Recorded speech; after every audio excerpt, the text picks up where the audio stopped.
Youth wing ജില്ലാ general secretary Sreejith Aswathi, unit president Abdurahman Kayakkandi എന്നിവരെ കണ്ടുപിടിക്കുകയും അതിനെ സഹകരിച്ച എല്ലാ കച്ചവടക്കാരെയും സ്മരിച്ചുകൊണ്ട് അധ്യക്ഷത വഹിക്കാൻ വേണ്ടി അബ്ദുറഹ്മാൻ കയക്കണ്ടിയെ ക്ഷണിക്കുന്നു. നമുക്ക് സൗകര്യം ചെയ്തതാണ്.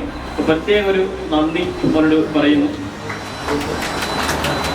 നമുക്കറിയാം, പയ്യോളി ബസാറ് ഏകദേശം ഒരുപാട് വർഷങ്ങളായിട്ടുള്ള യൂണിറ്റാണ്. അപ്പം അതിൻ്റെ യശസ് സംസ്ഥാനത്ത് തന്നെ എത്തിക്കാൻ ഉതകുന്ന നേതാക്കന്മാർ നമ്മളെ യൂണിറ്റിൽ നിന്ന് ഉണ്ടായിട്ടുണ്ട്. അത് എന്തുകൊണ്ട് നമുക്ക് എപ്പോഴും അഭിമാനിക്കാൻ പറ്റുന്ന ഇതാണ് മണിയത്ത് മൂസക്ക.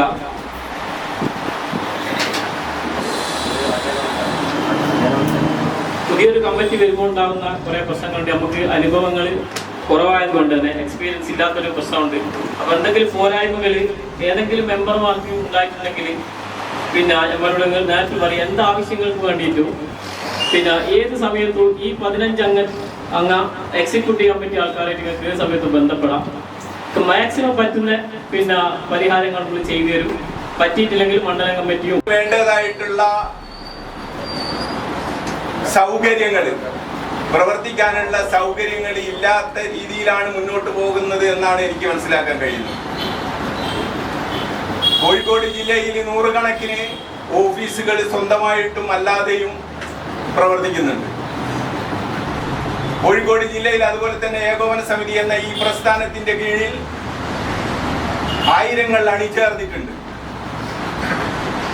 അത്തരത്തിലുള്ള പ്രവർത്തനങ്ങൾ നടക്കുന്ന കോഴിക്കോട് ജില്ലയിൽ ഏറ്റവും വലിയ ഒരു യൂണിറ്റായിട്ട് മാറേണ്ട പയ്യോളി യൂണിറ്റ് ആൾബലം കൊണ്ട് വളരെ ശക്തിയായ എല്ലാമായ നസ്രുദ്ദീന്റെ ശക്തമായ ഇടപെടൽ കൂടിയാണ് കച്ചവടക്കാർക്ക് ഒരു അസ്തിത്വവും സ്വന്തമായി ഒരു നട്ടലുണ്ട് എന്ന് തെളിയിക്കുന്ന രീതിയിലുള്ള പ്രവർത്തനങ്ങൾ കാഴ്ചവെച്ചത്.